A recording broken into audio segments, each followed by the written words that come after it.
Oktoba mosi mwaka 2024, chama kikuu cha ushirika kinachowahudumia wakulima wilaya Tandahimba na Newala, TANECU Limited, mkoani Mtwara, kilianza safari ya kuwa na ushirika imara kwa kujenga kiwanda cha kubangua korosho katika kijiji cha Movo wilayani Newala mkoani humo. Kiwanda hicho cha kipekee kinachomilikiwa na wakulima wa TANECU, ujenzi wake uligharimu kiasi shilingi bilioni 3.4 na kina uwezo wa kubangua korosho hafi tani 3500 kwa mwaka, sawa na korosho karanga tani 875, na mitambo yenye uwezo wa kubangua tani 10 kwa shifti moja ya saa 8 na uwezo wa kuajiri wafanyakazi wa kudumu 64. Waziri wa Kilimo Mheshimiwa Hussein Bashe ndiye aliyekuwa mgeni rasmi ambaye alikizindua kiwanda hicho, huku maelfu ya wakulima wakijitokeza kushuhudia zoezi hilo la uzinduzi wa kiwanda ambacho matarajio ya wengi ni kuona kinaongeza thamani ya zao la korosho. Kulingana na meneja mkuu wa chama cha ushirika TANECU, Mohamed Mwinguku, ameeleza kuwa chimbuko la wazo la ujenzi wa kiwanda hicho kilitokana na changamoto ya kutoimarika kwa soko na bei katika minada ya mauzo ya korosho hafi, ambapo mwaka 2018 management ilishirikiana na bodi ya uongozi walisukumwa kuibua wazo la ujenzi wa viwanda 20 vya kubangua korosho hafi katika wilaya za Tandahimba na Newala, kwa uwiano wa ujenzi wa viwanda 10 katika kila wilaya, na kwa pamoja wakakubaliana kuanza na ujenzi wa kiwanda hiki ambacho ujenzi wake ulianza Aprili 27 mwaka 2022 na kukamilika na kuanza majaribio ya mitambo ya kubangua korosho Aprili 30 mwaka 2024.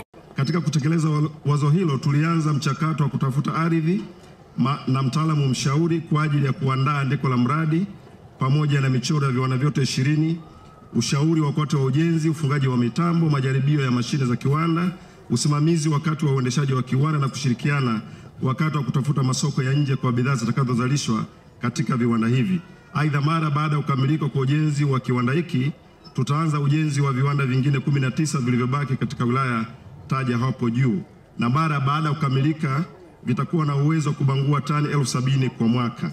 Kiwanda hiki kimejengwa na kusimamiwa kwa mfumo wa force account, na ujenzi wake umetokana na fedha za mapato ya ndani kiasi cha shilingi bilioni 1.497 na mkopo kutoka benki ya CRDB shilingi bilioni 1.93. Mchanganuo wa gharama hizo ni kama ifuatavyo: moja, ni ununuzi wa eneo la mradi, upimaji wa udongo, uandaaji wa hati na ujenzi wa kiwanda shilingi bilioni 1 na milioni 601, mitambo ya kubangua korosho shilingi bilioni 1 na milioni 486, mfumo wa umeme shilingi milioni 132 na malipo ya mtaalamu mshauri milioni 179 na laki 4. Fedha za utekelezaji wa mradi huu ni mkopo wa shilingi bilioni 1 na milioni 903 kutoka benki ya CRDB na shilingi bilioni 1 na milioni 497 kutoka mapato ya ndani ya TANECU, ambayo ni sawa na 44% ya gharama ya mradi. Utekelezaji wa mradi huu wa ujenzi wa kiwanda unaunga mkono mpango wa serikali wa kuhakikisha kwamba ifikapo mwaka 2030 korosho zote hafi ziwe zinabanguliwa hapa nchini, na ndiyo maana chama cha TANECU kimejiwekea mkakati wa kujenga viwanda 20 vya kubangua korosho ambavyo vitakuwa na uwezo wa kubangua korosho hafi tani 70,000 kwa mwaka, ambazo sawa na korosho karanga tani 17,500 kama inavyofafanuliwa na meneja mkuu Mohamed Mwinguku. Baada ya kongani zote 20 kukamilika, tutaweza kubangua korosho hafi tani 70,000 kwa mwaka, sawa na uzalishaji wa korosho karanga tani 17,500 ama kilo milioni 17 na laki 5. Sambamba na hilo, uwezo wa mitambo hii uliojionea dakika chache zilizopita ni kubangua korosho ghafi tani 10 kwa shifti moja ya saa 8. Mheshimiwa Waziri, mauzo yanayotarajiwa kutoka katika kiwanda hiki kwa mwaka, endapo tutauza kilo moja ya korosho ghafi dola za Kimarekani 6, ni sawa na dola milioni 5,250,000, sawa na wasa na shilingi bilioni 14.7. Naye mwenyekiti wa chama cha ushirika TANECU, Karimu Chipola, akapata nafasi ya kutoa neno kwa niaba ya wakulima. Matunda yameonekana. Mwaka jana tumeweza kupandisha uzalishaji kutoka tani 33,000 hadi kufika tani 74,000. Kwa msimu huu, Mheshimiwa Waziri, ni kuthibitishie tunazalisha zaidi ya tani 100,000. Aidha, akatumia nafasi hiyo kuiomba serikali kukiwezesha chama cha ushirika TANECU ili kiweze kutimiza dhamira yake ya kujenga viwanda vya kubangua korosho ili kuongeza thamani ya mazao ya wakulima. Sasa kwa sababu viongozi wengi wameshasema, mimi kama kiongozi wa ushirika wa TANECU, lakini kama vijana wako ambao tumetimiza azima ya serikali, nikusisitize kutokana na kauli ya Mheshimiwa mbunge wa jimbo la Tandahimba, uone jinsi ya kusapoti TANECU. Na mimi najua Mheshimiwa Waziri una nia njema kwa wakulima, kwa sababu ni waziri pekee ambaye umepambana kutumia mabilioni ya pesa kuwasapoti wakulima hawa.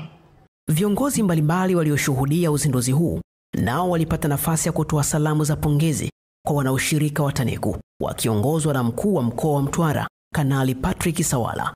Hivyo Mheshimiwa mgeni rasmi, nirudie tena tu kuwapongeza viongozi na wanachama wa TANECU wakiongozwa na bodi nzima kwa dhamira ya kuwa na kiwanda hiki, wakaitekeleza kwa vitendo na leo hii umekizindua. Niwashukuru pia wadau wa maendeleo ambao walikuwa bega kwa bega na TANECU na vile vile wanafika kwenye maofisi yetu katika kutoa ushauri ambao nasi tulikuwa tunafikisha kwa wenzetu wa TANECU. Hatimaye leo tumeshuhudia haya. Tunawashukuru sana na muendelee kama alivyoongea MC. Huu uwe ni mwanzo, kiwanda cha kwanza, lakini tutarajie viwanda vingine vingi katika ushirika huu wa TANECU.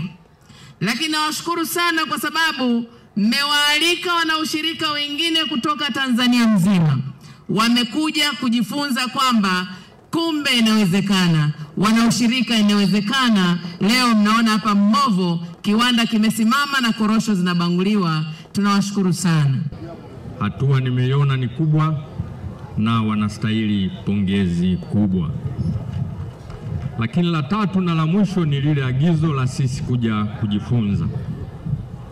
Nimewaambia wenzangu wa mkoa wa Ruvuma watangulie waje wajifunze, na mimi nitakuja kuungana nao, na tutakaporudi waniandikie taarifa ya walichojifunza ili na mimi niandike taarifa kupeleka kwa Mheshimiwa Rais kama alivyotuagiza kuja kujifunza Mtwara kupitia TANECU. Ukafika wasaa wa mrajisi mkuu wa vyama vya ushirika nchini Dr. Benson Ndiege kusema chochote. Ndipo alipoueleza umma kuwa hatua hiyo ya ujenzi wa kiwanda cha wanaushirika ni matokeo ya utekelezaji wa ajenda ya 1030 yenye lengo la kuhakikisha sekta ya kilimo inakuwa kwa 10% ifikapo mwaka 2030. Wananchi wa Newala Tandahimba, hiki kiwanda kinamilikiwa na wananchi. Huu ni wekezaji wa kipekee kabisa, tofauti kabisa na viwanda vingine vya korosho tulivyonavyo. Vinamilikiwa na mtu mmoja mmoja. Kiwanda hiki ni cha kwenu. Ombi letu sisi kama Tume ya Maendeleo ya Ushirika na serikali ni kwamba hebu tukilinde hiki kiwanda. Amesema Tume ya Maendeleo ya Ushirika ina vipaumbele 7 na kipaumbele cha 3 ni kuhakikisha vyama vya ushirika vinakuwa kibiashara na sio kwa kutoa huduma, na ndiyo eneo mojawapo ambalo limetekelezwa na chama kikuu cha ushirika TANECU. Namna pekee ni kukabidhi hivi viwanda vimilikiwe na wanaushirika wenyewe, na tunatengeneza mfumo ambao huu utakuwa ni uwekezaji wa mkulima mmoja mmoja kama tulivyofanya kwenye benki ya ushirika. Hatutegemei kurudi tena kwenye hali hii iliyotokea miaka ya nyuma. Aidha, Dr. Ndiege akatumia wasaa huo kunadi mikakati ya Tume ya Maendeleo ya Ushirika kwa siku zijazo. Kwa hiyo tunapotoka hapa tunapenda kuona kila mmoja, na uzuri Mheshimiwa mgeni rasmi, tumepeana kabisa utaratibu. Kila chama kikuu wameleta mpango wa uwekezaji kwenye ofisi ya Tume ya Maendeleo ya Ushirika. Kwa hiyo tunategemea sasa ile mipango ambayo na mimi nimeahidi mbele ya waziri kwamba sasa twende tukaitekeleze na matokeo yaweze kuonekana. Mheshimiwa Rais juzi tarehe 10 mwezi wa 8 alituhakikishia kwamba namna pekee ya kuweza kumfikia mkulima, mfugaji, mvuvi mdogo kule chini ni kutumia ushirika, na ametupa nguvu kubwa kama wanaushirika. Kwa hiyo naomba sana mkasimamie hilo na tuhakikishe kwamba tunafanya mabadiliko. Ulipofika wakati wa Waziri wa Kilimo Hussein Bashe kuzungumza na wananchi waliojitokeza kwenye hadhara hiyo mara baada ya kuzindua na kukifungua rasmi kiwanda hicho, alianza kukipongeza chama kikuu cha ushirika cha TANECU Limited kwa kuwa mfano mzuri wa kuonesha ushirika unaozidi kuwa imara kwa kuhakikisha uwekezaji huo wa kiwanda ni wa wakulima wenyewe, na kuelekeza kijengwe kiwanda kingine kama hiko wilaya ya Tandahimba ili kiwe tayari wakati wa msimu wa mwaka ujao, huku akitoa dira ya uendelezwaji wa tasnia ya zao la korosho kwa ujumla. Mudi simama. Tumekubaliana mwaka kesho mwezi kama huu tunazindua kiwanda kingine Tandahimba cha kuprocess tani 3000. Tumekubaliana hapa tunajenga kiwanda cha pili cha kuprocess tani 3000. Tunapomleta Mheshimiwa Rais kwa ajili ya kuzindua na kuweka jiwe la msingi Maranje, tunamleta Mheshimiwa Rais kwa ajili ya Cashew Nut Industrial Park ya Tandahimba na tunamleta kwa ajili ya hapa.